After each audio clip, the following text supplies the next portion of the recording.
The latest revelations are here and they're nothing short of shocking. But this time, it's not about dollars or bank accounts. Kody Brown has opened up in a way fans have been waiting on for years, an emotional accounting straight from her heart. Her memoir, Sister Wife, has finally landed in bookstores, and the stories inside are as raw as they come. Page after page, Kody lays it all out, and the truth she's sharing is hotter than anyone expected. The bombshell everyone's talking about is finally here. Kody Brown has confirmed what longtime fans have quietly suspected for years. Kody Brown was using the show itself as a tool for control. According to her memoir, Kody treated the filming schedule like his personal weapon, turning the cameras into a system of rewards and punishments. If the family played along nicely for the viewers, things went smoothly. But if someone stepped out of line, the consequences were swift. Kody describes how if anyone dared to show frustration or disagree during filming, Kody would respond by pulling back completely. He'd stop visiting that wife's house, stop spending time with her kids, and instead focus all his attention on the family members who were cooperating. What looked to outsiders like ordinary family rotation, Kody spending time with one wife or another, was, in reality, a carefully calculated way of rewarding loyalty and punishing resistance. For fans who've been watching Sister Wives for over a decade, this revelation feels like the missing piece of the puzzle. It explains why so many heartwarming family scenes felt off, why viewers' instincts kept saying something wasn't right. Kody is now putting it in black and white. Those moments were not natural. They were staged under the pressure of Kody's control. Online, the reaction has been explosive. On the Sister Wives subreddits, moderators had to create a massive discussion thread just to keep up with the constant flow of early reader reactions, and the consensus is clear. Kody held nothing back. She laid out step by step how Kody twisted the show into his ultimate control mechanism. Imagine the setup. You're in a family where attention and resources are already stretched thin. Your husband has 3 other wives, and you're constantly competing for his time and affection. Then add the cameras rolling every other day, recording every look, every tone, every genuine emotional response. But here's the catch. Those emotions had to match the story Kody and his preferred wife wanted to tell. One wrong look, one honest moment of hurt or disappointment, and you were immediately punished with his absence. Kody explains that everyone in the family had to constantly monitor themselves while filming. Wives had to keep smiles plastered on, even when they disagreed with decisions that excluded them. Children had to show excitement for announcements they had no voice in, or risk being pushed further down their father's priority list. Every family meeting, every big reveal, every supposedly spontaneous moment was conducted under this unspoken threat. Perform happiness or face isolation. For anyone who's experienced emotional manipulation, Kody's stories strike a familiar chord. The withholding of affection, the moving of goalposts, the demand to stay grateful while your needs are ignored. It's manipulation at its most basic, and it was happening on national television. What makes her account so chilling is how long this system lasted. For years, the Brown family lived under these rules. According to Kody, Kody used the show's filming schedule as the perfect setup for psychological control. With cameras rolling every other day, the family had to treat each session like a high-stakes test. One mistake could mean losing his presence in their household entirely. Kody even breaks down how the system worked in practice. Kody would stay overnight at the homes of his original 3 wives, Christine, Janelle, and Mary, but only if they were compliant and cheerful on camera. A single slip-up during filming, like showing disappointment at a family announcement, was enough to make him pack his bag and move on to the next wife's house. From the outside, it looked like normal family scheduling. But Kody makes clear it wasn't about connection, it was about control. The most disturbing part of all this is the long-term damage it caused. Over time, wives and children started losing track of their own true feelings. When you're constantly forced to adjust your reactions to avoid punishment, you begin to doubt yourself. The line between genuine emotions and forced smiles becomes blurred. This kind of manipulation doesn't just damage relationships, it damages self-awareness itself. As Christine points out, it also explains why the older kids eventually stopped cooperating. As they grew, they became less willing to play along with their father's performance demands. And that's when the cracks in the system started showing for viewers at home. Christine's memoir exposes that Sister Wives wasn't just a reality show. It was a performance inside a performance where love and attention were handed out like prizes for good behavior. The wives and children weren't just living their lives. They were acting under the constant threat of abandonment. And the emotional toll of that, Christine makes clear, has been enormous. Let's rewind to the very first episode when the Browns sat down to talk about adding Robyn to the family. At the time, it looked like a warm and thoughtful family meeting. But looking back now, with Christine's new revelations in mind, that moment feels completely different. What once seemed like a simple group discussion now stands out as the very beginning of Kody's long-term pattern, a carefully staged setup that laid the groundwork for more than years of manipulation. Now picture that living room scene, Kody sitting with the 3 original wives, the cameras in place, and all the kids gathered together to hear about a life-changing decision. From the start, Kody's tone set the stage. This wasn't just an announcement, it was an expectation. The family was supposed to react with enthusiasm, curiosity, and full support for his new relationship. Anything less than smiles and encouragement would be remembered.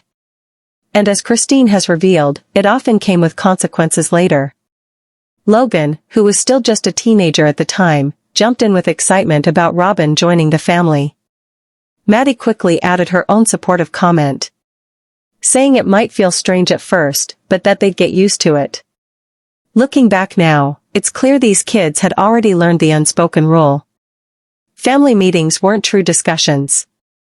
They were performances, and everyone was expected to deliver the right answers. The children who played along earned continued access to their father's approval and attention. But here's what makes that footage so unsettling. None of these kids had ever experienced their dad marrying someone new. The plural marriage structure was already in place before they were born, so they had no way of grasping how disruptive it would feel to watch their father court another woman. Yet in that moment, with cameras capturing every reaction, they were asked to cheer for a situation they couldn't possibly understand. The message was clear. Hesitation was dangerous. Expressing uncertainty about such a massive change was unacceptable. Asking how it would affect family dynamics or resources wasn't an option. Instead, the children were taught to smile, nod, and act grateful for whatever choices the adults made, no matter how much those choices shaped their daily lives. Rewatching the scene now is heartbreaking because of how young they were when they learned to bury their instincts and perform happiness on demand. They were being trained to place their father's emotions and public image above their own honest reactions to a life-altering event. The cameras weren't just documenting family history. They were enforcing the lesson that authenticity had no place in the Brown household. Kody's body language during that meeting reveals even more. He wasn't simply sharing news. He was scanning the room, studying faces, noting who smiled and who hesitated. His energy carried a quiet warning. This was not a family conversation. It was a loyalty test, and everyone knew the cost of failing it. The 3 original wives were also performing during that scene, though in a quieter way. Their job wasn't just to respond themselves, but to model for their children how much enthusiasm was considered acceptable. Any private doubts, concerns about money, questions about resources, or worries about how the family dynamic would shift were carefully hidden. What the cameras captured instead were supportive smiles and encouraging words. That moment set the stage for how big announcements would play out for the next decade. The formula was simple and repeated again and again. Kody made the decision on his own. The family was called together on camera, and everyone was expected to act grateful while filming. Christine's memoir makes the machinery of it crystal clear. She explains that cameras rolled in the Brown household every other day, which meant every other day became a high-stakes performance. The wives and kids weren't just living their lives. They were forced to act like eager participants in decisions they had no control over, performing gratitude while being filmed for the world to see. Imagine living with the knowledge that you only had hours to recover before the next mandatory happiness session. This wasn't like other reality shows where cameras dropped in occasionally for dramatic moments or special events. In the Brown household, filming was constant and structured. Every other day, without fail, the cameras rolled, which meant every other day the family had to be performance-ready. That predictability made the pressure even heavier. There was no room for spontaneous, authentic emotions. If a real reaction happened to surface on a filming day, it could be punished. Christine explains that family members weren't just monitoring their words, they had to control their faces. A raised eyebrow, a quick flash of doubt, a look of frustration, any of those tiny moments could set Kody off and lead to punishment through withdrawal. The children felt this pressure the most as they got older. Teenagers naturally push back, question authority, and struggle with moodiness. But in this family, normal adolescent behavior could result in their father stepping away entirely. The unspoken message was crushing. Your real feelings don't matter. Your growth and emotional development are less important than protecting the image of a happy plural family. And here's the darkest part. This system used the very thing that was supposed to keep the family secure. The show wasn't just their paycheck. It became the weapon Kody used to ration his love, his attention, and even his basic presence as a father. Family members couldn't resent the cameras because those cameras weren't just filming. They were tied directly to whether or not Kody showed up for them. The relentless every other day schedule left no breathing room. Just as someone might start to relax and act naturally, the cameras would come back, forcing them into their roles again. It was a cycle of performance and suppression with no true escape. Locking wives and children alike into a constant state of vigilance. The constant back and forth between real family life and staged family life must have been mentally exhausting, especially for the children. Imagine the whiplash of having to switch from being yourself to performing for the cameras every other day. Even basic decision-making inside the household was affected. Every choice, whether it was a big move or something as small as a household routine, had to be filtered through two questions. How will this look on camera? And can we put on the right show of enthusiasm? Real conversations became impossible. With cameras present, every discussion carried the pressure of being judged, not on the decision itself, but on how convincingly everyone could act supportive. Major life changes couldn't be processed in private, the way most families would. Instead, they had to be reacted to instantly and always positively, because the cameras were rolling and the show had to go on. One of the clearest examples of this pressure system happened when Kody and Robyn announced that she was pregnant with Solomon. That moment exposed just how wide the gap was between the enthusiasm Kody demanded and the reality his kids were actually living. Picture it, Kody practically buzzing with excitement, his energy filling the room, Robyn by his side, glowing, ready to share what he clearly believed was joyful news. On his face, the expectation was obvious. He wanted cheers, smiles, and congratulations. To him, a new baby was nothing but a blessing, and he expected everyone else to share that view without hesitation. But teenagers aren't so easy to script. They tend to react honestly, especially when caught off guard by news that directly affects their daily lives. Hunter's subdued response, Aspen and Maddie sitting stiffly, avoiding eye contact, refusing to smile. These weren't acts of rebellion. They were real reactions from kids who understood better than anyone what this meant for their family. Suddenly, years of odd family dynamics clicked into place. This wasn't speculation anymore. Christine had supplied the missing puzzle piece. Every stiff smile, every uncomfortable glance. It all made sense. Fans flooded the threads with "I knew it" posts. But this wasn't gloating. It was vindication. After a decade of being gaslit by TLC's glossy edits, viewers finally had confirmation that their instincts had been dead right. The relief spread across platforms like wildfire. Facebook groups buzzed with screenshots of the juiciest revelations, Instagram stories filled with commentary, even offline, quilting circles, coffee clutches, and group chats lit up with the news. Everyone who had ever raised an eyebrow at the show's narrative was sharing in the collective aha moment. The truth had been hiding in plain sight, and Christine had finally given people permission to trust their own eyes. What made this wave of online validation so powerful was the way it underscored the collective wisdom of an audience that had been paying attention for over a decade. These weren't casual viewers flipping channels for background noise. They were attentive witnesses, cataloging patterns, reading subtext, and refusing to accept the glossy picture of harmony the show insisted on selling. Again and again, fans spotted inconsistencies, voiced concerns, and flagged troubling behaviors, only to have their observations dismissed as wild speculation or overactive imagination. Then came Christine's memoir, and suddenly every whispered suspicion was confirmed in black and white. For many, it wasn't just about finally cracking the code of the Brown household. It was about something deeper, recognizing manipulation for what it was. Readers who had lived through similar cycles of emotional control, silent punishments, or forced performances in their own lives found themselves staring into a mirror.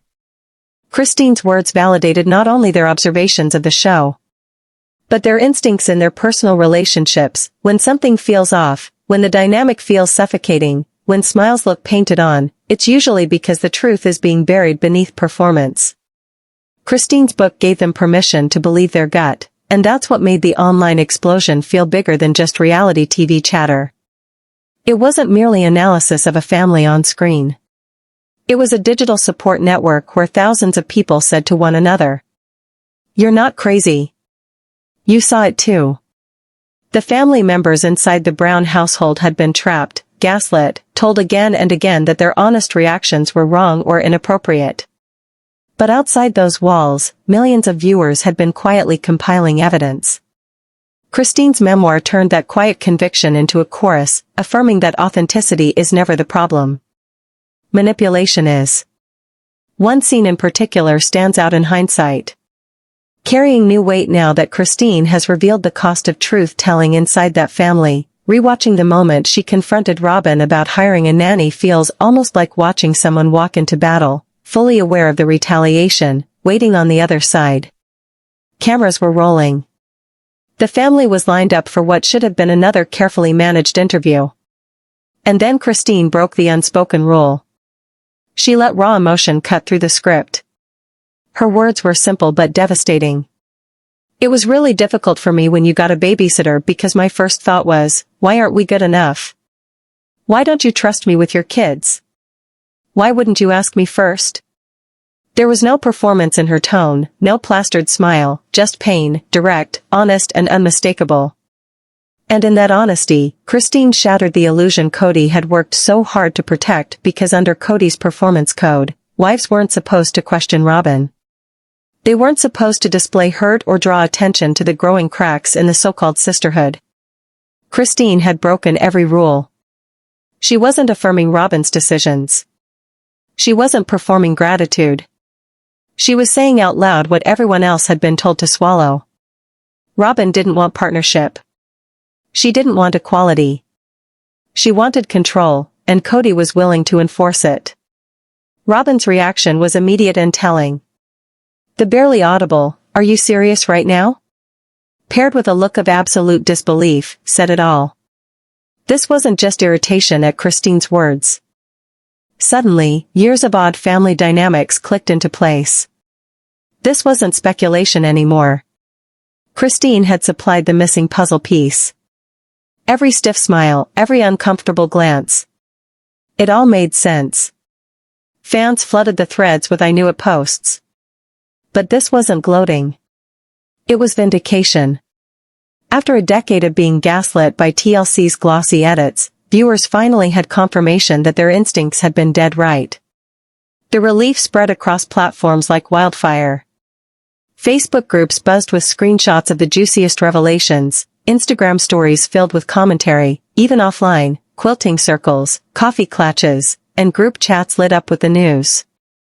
Everyone who had ever raised an eyebrow at the show's narrative was sharing in the collective aha moment. The truth had been hiding in plain sight, and Christine had finally given people permission to trust their own eyes. What made this wave of online validation so powerful was the way it underscored the collective wisdom of an audience that had been paying attention for over a decade. These weren't casual viewers flipping channels for background noise.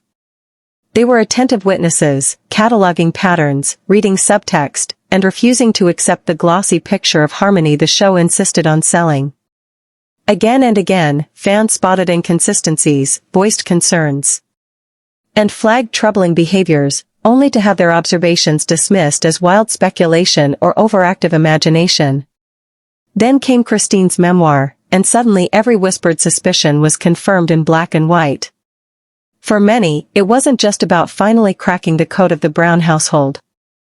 It was about something deeper, recognizing manipulation for what it was.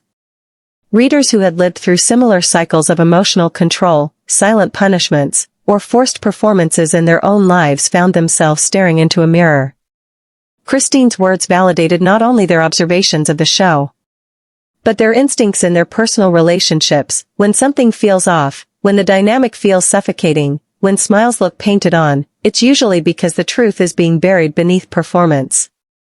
Christine's book gave them permission to believe their gut, and that's what made the online explosion feel bigger than just reality TV chatter. It wasn't merely analysis of a family on screen. It was a digital support network where thousands of people said to one another, "You're not crazy. You saw it too." The family members inside the Brown household had been trapped, gaslit, told again and again that their honest reactions were wrong or inappropriate. But outside those walls, millions of viewers had been quietly compiling evidence. Christine's memoir turned that quiet conviction into a chorus, affirming that authenticity is never the problem. Manipulation is. One scene in particular stands out in hindsight, carrying new weight now that Christine has revealed the cost of truth-telling inside that family. Rewatching the moment she confronted Robyn about hiring a nanny feels almost like watching someone walk into battle, fully aware of the retaliation, waiting on the other side. Cameras were rolling. The family was lined up for what should have been another carefully managed interview. And then Christine broke the unspoken rule. She let raw emotion cut through the script. Her words were simple but devastating. "It was really difficult for me when you got a babysitter because my first thought was, why aren't we good enough? Why don't you trust me with your kids? Why wouldn't you ask me first?" There was no performance in her tone, no plastered smile, just pain, direct, honest and unmistakable. And in that honesty, Christine shattered the illusion Kody had worked so hard to protect because under Kody's performance code, wives weren't supposed to question Robyn. They weren't supposed to display hurt or draw attention to the growing cracks in the so-called sisterhood. Christine had broken every rule. She wasn't affirming Robyn's decisions. She wasn't performing gratitude. She was saying out loud what everyone else had been told to swallow. Robyn didn't want partnership. She didn't want equality. She wanted control, and Kody was willing to enforce it. Robyn's reaction was immediate and telling. The barely audible, "Are you serious right now?" paired with a look of absolute disbelief, said it all. This wasn't just irritation at Christine's words. It was shock that Christine would dare puncture the carefully scripted fantasy on camera. Robyn understood instantly that this moment would tarnish her image as the perfect, joyful addition to the family. And if there was one thing Robyn knew, it was that Kody would defend her reputation at all costs. The tension in that room was suffocating, and the fallout was inevitable.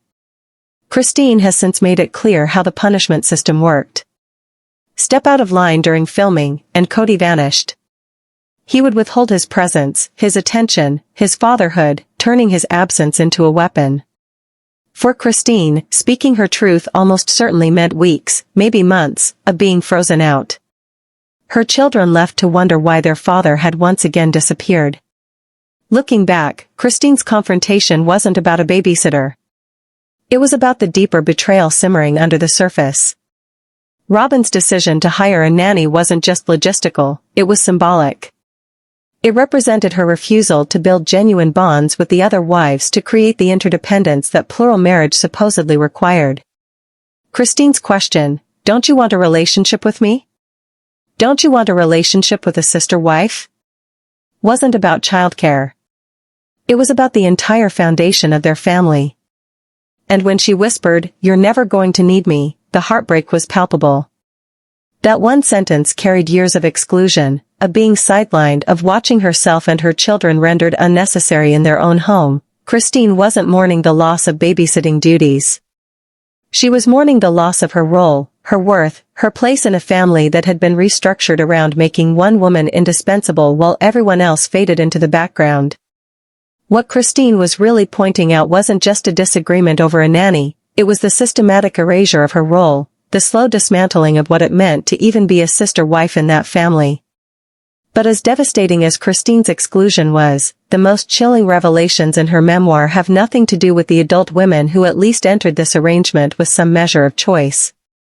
The true heartbreak lies in what this system did to the children, those who had no say, no power, and no escape from the twisted rules that govern their daily lives. Christine lays it bare. The children learned, almost from the time they could talk, that authenticity was dangerous. They discovered that expressing doubt, disappointment or even curiosity about their father's decisions came with a heavy price. Love was conditional. Affection had to be earned, and the way you earned it was by performing excitement on cue, no matter how earth-shattering the news being delivered actually was. Picture the brutality of it. These kids weren't just expected to sit still or behave politely when cameras rolled. They were commanded, implicitly but unmistakably, to suppress every natural reaction to life-altering changes and replace it with a smile. The news could be another cross-country move, a new sibling, or the addition of yet another wife. The expectation never changed. You will act thrilled or you will pay. The psychological violence embedded in that unspoken or else is staggering. The children were never invited into genuine family discussions. Their input was irrelevant. Decisions about homes, schools, and time with their father were made behind closed doors. When the kids finally heard about them, it was always in front of cameras, where their job wasn't to understand or adapt, but to perform gratitude for choices already finalized. What the audience saw as family meetings were nothing more than staged loyalty tests, filmed sessions where children were graded on how convincingly they could play along. Take Hunter, for example. Imagine being his age and learning on camera that your father had gotten yet another wife pregnant. A natural, healthy response would have been worry, maybe even sadness. Certainly questions about how already thin resources would stretch even further. But under Kody's rules, none of those responses were allowed. Hunter wasn't permitted to be authentic. He had to smile, nod, clap, and pretend to celebrate. And if he didn't, the punishment was clear. Kody would simply vanish from his life. This wasn't just a reality TV gimmick. It was the foundation of their household. Christine reveals that the cameras weren't documenting real conversations. They were recording mandatory enthusiasm sessions. Every child had to prove again and again that they were willing to put their father's validation above their own emotional truth. And the damage went far deeper than filming days. When your entire childhood is shaped by a system that teaches you to doubt your instincts, the scars are permanent. These kids absorbed a toxic lesson. Love isn't unconditional, it's transactional. Attention isn't your birthright. It's a reward you receive only when you suppress yourself and make someone else look good. Questioning authority wasn't just frowned upon. It was treated as an offense so severe it could erase your father from your life for weeks, even months. The saddest part is how it trained them to gaslight themselves. If your every honest reaction is met with withdrawal, criticism, or punishment, you start to wonder if your feelings are the problem. The older children likely began losing touch with their own emotional reality, forgetting what they actually felt about these seismic family shifts and instead focusing only on what they were supposed to feel. But time has a way of cracking even the most rigid systems. Teenagers, by nature, push back. They individuate, they stop buying into facades, and as the Brown kids grew older, their willingness to keep faking it drained away. The exhaustion was visible on their faces. In their stiff body language, in the long silences where smiles should have been, Kody's formula of punishments and rewards might have worked when they were younger, but adolescence shattered his illusion of control. And here's the ultimate irony. The very system Kody built to preserve his image was the one that doomed him. His endless demand for loyalty performances didn't create the grateful, happy family he imagined. It created resentment. It bred mistrust. It taught his children to see through him. Long before they ever walked away, by trying to force eternal gratitude, he guaranteed rebellion. By making love conditional, he lost it. The fractures were inevitable. Once the kids aged out of being easily controlled by the threat of abandonment, the performance collapsed. What emerged instead was a family splintered not by polygamy itself, but by the relentless demand that everyone inside it pretend they were grateful for circumstances that were, in truth, slowly destroying them. Teenagers are built to push back. It's part of their development, and no amount of manipulation can fully erase that instinct. The Brown kids were no different. As they got older, their individual identities grew stronger, and with that came a sharper understanding of what healthy relationships should look like. The tolerance they once had for faking smiles and pretending to be thrilled about decisions that excluded them began to fade fast. What Kody failed to calculate in his system was simple. Children grow up. The little ones who once clapped and cheered for his courtships and household changes became young adults with the ability to recognize psychological games for what they were. The same kids who had been trained to swallow their questions and put on a happy face started asking the uncomfortable things out loud. Why don't our opinions matter? Why are life-altering choices made without us? Why are we only here to clap for decisions already made? And that's where the system revealed its fatal flaw. When every conversation and family gathering is filtered through performance requirements, true bonding never has a chance. These children weren't building genuine relationships with their father. They were learning to manage him. Their energy wasn't going into connecting with him, but into predicting his moods, managing his expectations, and making sure they didn't slip up in front of cameras. That isn't love. That's survival. And survival strategies can only hold for so long before they break. Christine's departure can be seen as the ultimate breakdown of the entire system. For years, she played her part, navigating the punishment cycles, holding up the illusion of gratitude, and protecting the public narrative of a functioning plural marriage. But eventually, the cost became unbearable. Performing thankfulness for neglect, smiling through disrespect, and pretending her voice mattered when it didn't. It was too much to sustain. Walking away wasn't just leaving Kody. It was refusing to play the game anymore. Her memoir is The Smoking Gun. Not only did Christine escape the control system, she put it on paper for the world to see. Kody didn't just lose control over her presence in his life. He lost control of the narrative itself. Every secret tactic, every manipulation pattern, every punishment cycle he once used to maintain authority is now exposed as evidence of who he really is. Not the loving, selfless patriarch of the show's storyline, but a man who weaponized love and affection to keep his family under control. The pandemic years only accelerated this collapse. Kody's inconsistent rules, his blatant favoritism toward Robyn, and his ever-changing standards couldn't be disguised anymore, no matter how carefully the footage was edited. His selective presence became undeniable when children were told they couldn't see their father because of his protocols. Only to watch him spend time freely at Robyn's house, the illusion of fairness shattered beyond repair. Equal treatment was a myth, and now everyone, including the audience, could see it. What makes this downfall so fitting is that Kody's own actions created the evidence that destroyed him. Every sulk, every absence, every obvious preference for Robyn, all of it was documented on camera or remembered by family members who now feel free to speak their truth. The control tactics that once silenced dissent are the very reasons his image is crumbling. The children who were forced into fake smiles are now adults who can describe the trauma of conditional love. The wives who once had to beg for scraps of attention are now telling their stories without fear of punishment. And Kody's carefully constructed system of manipulation has become the foundation for his total loss of influence over how the world views him. There's a poetic justice in it. The truth itself became the antidote to years of forced performance. Christine's courage to speak broke open a dam, and the very platform Kody once used to enforce silence, his reality show, is now the stage where his failures are exposed in plain sight. The ripple effects go far beyond sister-wives fandom or reality TV debates. Christine's memoir is bigger than one family. It's a masterclass in reclaiming your story from a manipulative partner.